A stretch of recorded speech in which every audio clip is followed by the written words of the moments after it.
پھر لکھا ہے کہ عربی کی ایک لائن ہے جس میں نیچے لکھا ہے کہ جب کاروان حسینی علیہ السلام پیچھے کو مڑنے لگا تو حر کے لشکر نے راستہ روک لیا۔ بنی ہاشم نے بآواز بلند کہا کہ کارواں کو کس نے روکا ہے؟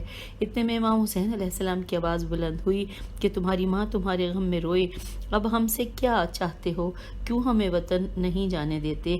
کیوں زہرا سلام اللہ علیہ کی اولاد کو رلاتے ہو؟ حر آگے بڑھا اور عرض کیا، یبن رسول اللہ، جو آپ علیہ السلام نے مجھے دشنام دی آپ کو اختیار ہے، لیکن میں یہ دشنام نہیں دے سکتا، میری ایک عرض ہے۔ یہاں پہ دشنام کی ہجے دال شین نون الف میم ہے، میری یہ قرض ہے۔ امام علیہ السلام نے فرمایا، بتاؤ تمہیں کیا چاہیے، کس لیے کارواں کو روکا ہے؟ حر نے کہا، میں چاہتا ہوں کہ آپ علیہ السلام کے ساتھ رہوں تاکہ آپ کو ابن زیاد کے پاس لے جاؤں۔ امام علیہ السلام نے فرمایا، خدا کی قسم یہ کام کبھی نہیں ہو سکتا اور نہ کوئی ایسا کر سکتا ہے۔ حر نے کہا، خدا کی قسم پھر میں بھی آپ علیہ السلام سے جدا نہیں ہوں گا، کیونکہ میں جنگ پر معمور نہیں ہوں، آپ علیہ السلام سے جھگڑا نہیں کرتا، لیکن اگر آپ کو ابن زیاد کے پاس نہ لے جاؤں تو فرض کی ادائیگی میں مقصر ہوں گا، اور آپ علیہ السلام کوفے کی طرف جاتے نہیں تو میری گزارش ہے کہ ایک اور راستہ اختیار کریں کہ جو نہ کوفے کی طرف جاتا ہو اور نہ مدینے کی طرف، اسی پر چلتے رہیں، پھر دیکھا جائے گا کہ ابن زیاد کا کیا حکم آتا ہے، تاکہ میں آپ علیہ السلام کے سامنے بھی شرمندہ نہ ہوں اور ابن زیاد کا مقصر بھی نہ بنوں۔ پھر حر نے امام کو ایک راستہ بتایا کہ اس پر روانہ ہو جائیں، یہ نہ کوفہ جائے گا اور نہ مدینہ جائے گا۔ حضرت علیہ السلام نے یہی راستہ اختیار کیا، قادسیہ کی بائیں جانب سے، اور غدیب غین دال یہ بے غدیب سے گزرے تو پوچھا کہ تم میں سے کوئی ہے جو اس مشہور راستے کے علاوہ غیر معروف صحرائی راستے کو جانتا ہو؟ ترماہ آگے بڑھا، توئرے میم الف ہے، آگے بڑھا اور عرض کیا کہ فرزند رسول صلی اللہ علیہ وآلہ وسلم، میں غیر معروف راستوں کو اچھی طرح جانتا ہوں۔ حضرت نے فرمایا، تم آگے آگے چلو، ہم تمہارے پیچھے آ رہے ہیں۔ ترماہ آگے چلتا رہا اور حسینی کارواں غم زدہ دلوں سے پیچھے چلتا رہا۔ اس مقام پر 4 شخص امام حسین علیہ السلام کے ساتھ شامل ہو گئے، ہلال بن نافع مرادی، عمر میں ہجے کرتی ہوں، واو الف لام سوادی دال الف واو چھوٹی ہے، اور سعید بن ابی ذر غفاری اور عبید اللہ مزہجی تھے۔ ان کے بعد کسی مقام پر حبیب بن مظاہر اسدی، مسلم بن اوسجہ، عابس بن سبیب شاکری بھی امام علیہ السلام کے ناصرین میں شامل ہو گئے۔ جب 4 شخص امام علیہ السلام کے ساتھ شامل ہونے لگے تو حر نے روکا، لیکن جب امام علیہ السلام نے ذرا تند لہجے سے جھڑکا تو انہیں آنے دیا۔ امام علیہ السلام نے ان سے کوفے کے احوال پوچھے اور حضرت مسلم بن عقیل، ہانی بن عروہ اور قیس بن مسہر کی شہادت کا احوال بھی پوچھا، جس پر امام حسین علیہ السلام زار و قطار رونے لگے اور تمام اصحاب بھی روتے رہے۔ اب ہیڈنگ ہے کہ جن اشخاص پر حجت تمام کی اور ان کو دعوت حق دی، اس میں 9 نام لکھے ہوئے ہیں۔ سب سے پہلے لکھا ہے، اپنی قوم اور اصحاب کو یوں دعوت دی کہ جو اللہ کی ملاقات چاہتا ہے ہمارے ساتھ چلے، میں کل صبح جا رہا ہوں۔ حوالہ ہے کافی افراد ہے۔ دوسرے نمبر پہ لکھا ہے کہ عبداللہ بن عباس، عبداللہ بن عمر، عبداللہ بن زبیر، ان تینوں نے کوئی عذر شرعی پیش کیا اور امام علیہ السلام کے ساتھ نہ آئے۔ پھر تیسرے پوائنٹ لکھا ہے، اچھا سامعین، ہم پیج 205 پہ آ گئے ہیں۔ تیسرا پوائنٹ لکھا ہے، عبداللہ بن جعفر، ان کی نظر کمزور تھی، ان کو خود امام علیہ السلام نے مکے سے واپس بھیجا اور انہوں نے اپنے 2 بیٹے محمد و آن ساتھ بھیجے۔ چوتھا پوائنٹ لکھا ہے کہ زہیر بن قین، یہ پہلے عثمانی تھے، جب دعوت ملی تو قبول کی اور غلامی کا حق ادا کیا۔ پھر 5ویں نمبر پہ لکھا ہے کہ ہر سما ہیرے سے میم ہے، ہر سما بن مسلم اپنی بیٹی کا بہانہ بنا کر امام علیہ السلام کی دعوت کی طرف نہ آیا بلکہ کوفہ چلا گیا۔ 6واں پوائنٹ لکھا ہے، لشکر حر بن یزید ریاحی، جن کو پانی پلانا، ان کے گھوڑوں کو پانی پلایا، انہوں نے حضرت کے پیچھے نماز پڑھی، ان کو دعوت حق دی۔ اس وقت ان سے کسی نے امام حسین علیہ السلام کی طرف آنے کا